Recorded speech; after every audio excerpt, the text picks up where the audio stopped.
Olá, meu amigo, minha amiga, é uma alegria, é um prazer imenso estarmos juntos mais uma vez, hoje estudando Isaías 57. Porém, antes, eu queria deixar um grande abraço a você que tem dedicado tempo para buscar a Deus na primeira hora do dia, a você que tem se preocupado com a vida espiritual e a você que tem se preocupado com a sua família, tem orado por ela e tem priorizado o tempo para estudar a Bíblia junto com os filhos, junto com seu cônjuge. Parabéns, que Deus te abençoe. Você pode receber um presente nosso, é a revista Momentos de Alegria. É só mandar os seus dados para o endereço do nosso WhatsApp e dizer ali, eu quero receber. O telefone é o 12 98100 1425. Escreve lá, nós vamos ter um maior privilégio, uma maior alegria, um maior prazer de mandar para você esse presente. A revista Momentos de Alegria. E é nesse clima de alegria que nós queremos então louvar o Senhor, orar e pedir sabedoria para entender a sua palavra. Vamos orar? Bondoso Deus e Pai, muito obrigado, ó Deus. Estamos juntos e queremos receber a tua orientação para estudar a tua palavra mais uma vez. Em teu nome oramos. Amém. Vamos a Isaías 57 então. É um capítulo que descreve a abençoada morte dos justos. Isso mesmo. Porque os justos, a Bíblia diz que ela é abençoada porque eles morrem com a esperança da vida eterna e da ressurreição. Mas também o capítulo apresenta a reprovação que Deus faz aos judeus por praticarem naquela época a idolatria. E ele apresenta ali, nesse capítulo, as promessas aos que são fiéis. Bom, eu destaquei alguns versos que eu gostaria de destacar com você nesta hora, que me chamaram a atenção particularmente. Vamos juntos então ao primeiro verso. Logo no início, o verso número 1 do capítulo 57, para mim já me fez pensar. O capítulo diz, perece o justo, e não há quem se impressione com isso. E os homens piedosos são arrebatados sem que alguém considere nesse fato, pois o justo é levado antes que venha o mal.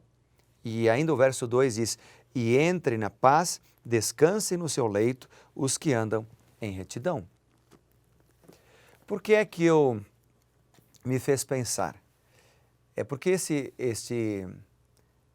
este capítulo, bom, primeiro ele dá uma continuidade, parece que meio que sem interrupção, à linha de pensamento que foi introduzida no final de Isaías capítulo 56. E a expressão ali, são arrebatados, é uma expressão que aparece nesses dois versos, onde Isaías ele se consola com o pensamento de que em momentos como os descritos nesse capítulo, a morte dos justos os livra de males maiores, que lhe sobreviam, que viriam sobre ele, caso eles continuassem, ele e seus companheiros justos, caso eles continuassem vivos. Então, o versículo 2, conforme lemos, ele diz o seguinte, entra na paz, descansam no seu leito os que andam em retidão. Descansam no leito. Os justos encontrariam paz e descanso na morte. Agora, é interessante nós entendermos isso porque, na verdade, para Deus, ou na Bíblia, a morte ela é chamada de sono. Várias vezes ela é chamada de sono.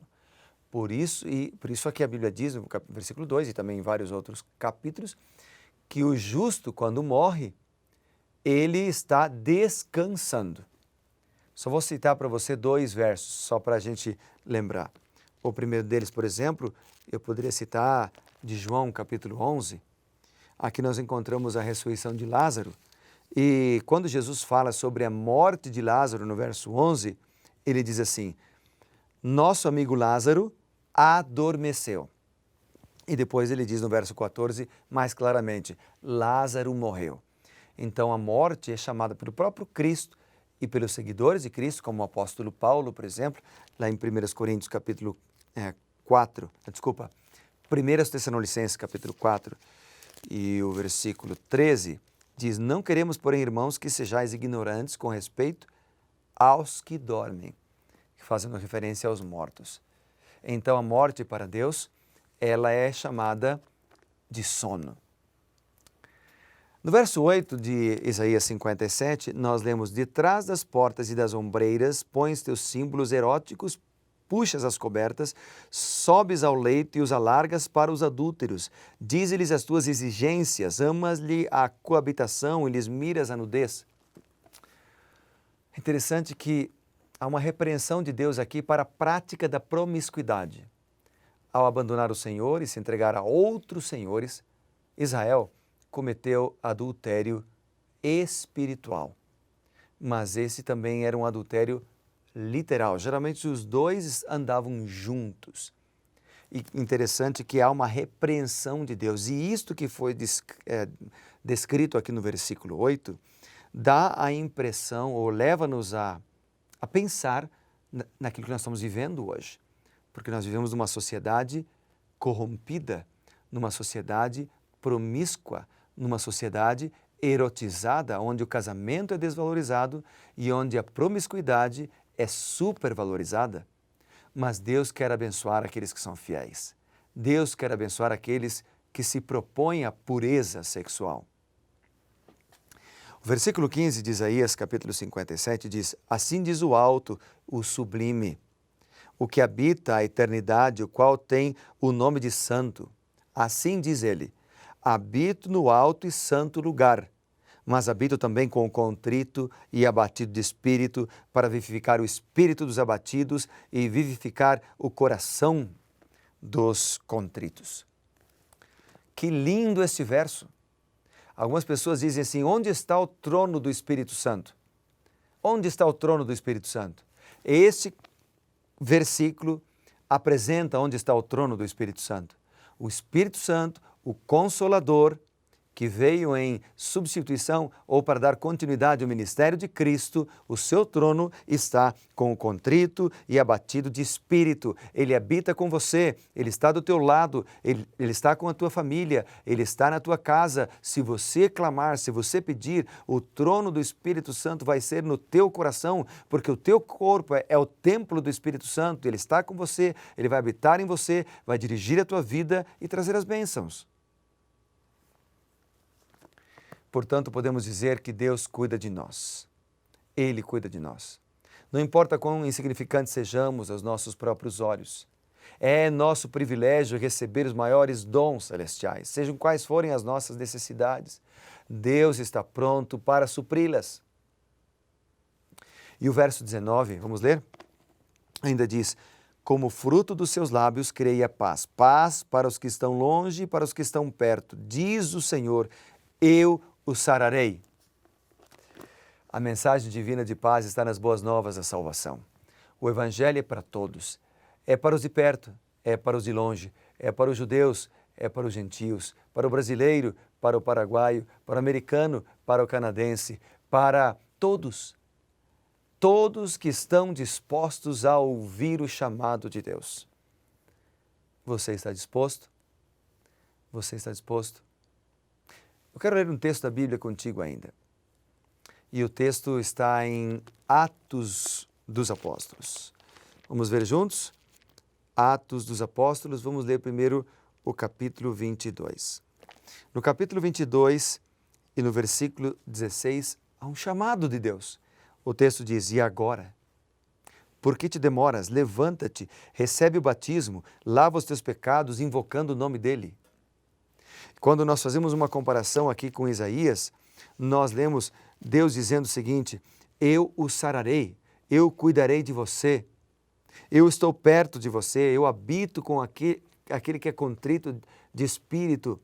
E aqui diz o texto, Paulo diz, né, em Atos 22:16, diz aqui: e agora, por que te demoras? Por que você demora para tomar uma decisão? Você tem estudado a Bíblia, tem ido à igreja, por que não tomou a decisão de ser batizado? O que lhe impede? É o trabalho? Confia no Senhor, Ele vai estar contigo. É a família? Dê o primeiro passo para que Deus possa usar você para influenciar positivamente a outros. Deus cuida de nós e Ele espera que nós selemos a nossa vida com Ele, fazendo um compromisso. Deus sarará da enfermidade, do pecado, todos aqueles que desejam abandonar o pecado e seguir o Senhor. E por fim o verso 21. O verso 21 de Isaías 57 diz o seguinte: para os perversos, diz o meu Deus, não há paz. Entre as obras da carne estão o ódio, a discórdia, os ciúmes, a ira, o egoísmo, a dissensão, as facções, que são as rivalidades, conforme está escrito lá em Gálatas 5:20. Mas entre as obras do Espírito estão o amor, o fruto do Espírito é identificado como amor, alegria, paz. Esses elementos estão entre os gomos desse fruto do Espírito. Os perversos não podem encontrar paz de espírito, não podem encontrar tranquilidade. Mas aquele que busca o Senhor, aquele que se entrega ao Senhor, esse encontrará. Por isso, eu encerro lendo novamente esse versículo que para mim é um dos mais significativos das Escrituras. Isaías 57, verso 15.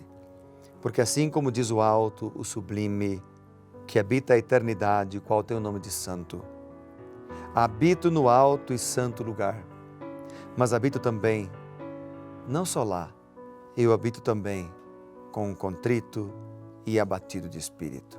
Habito também com o contrito para vivificar o espírito deles, dos abatidos, e vivificar o coração dos contritos.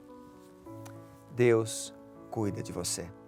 Vamos orar para que a gente possa entregar a vida ao Senhor?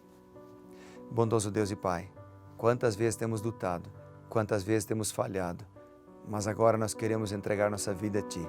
Queremos ser fiéis, queremos entregar todos os nossos medos em Tuas mãos, para que o Senhor nos dirija. Perdoa os nossos pecados, ó Pai, e nos conduza. Em nome de Jesus oramos. Amém.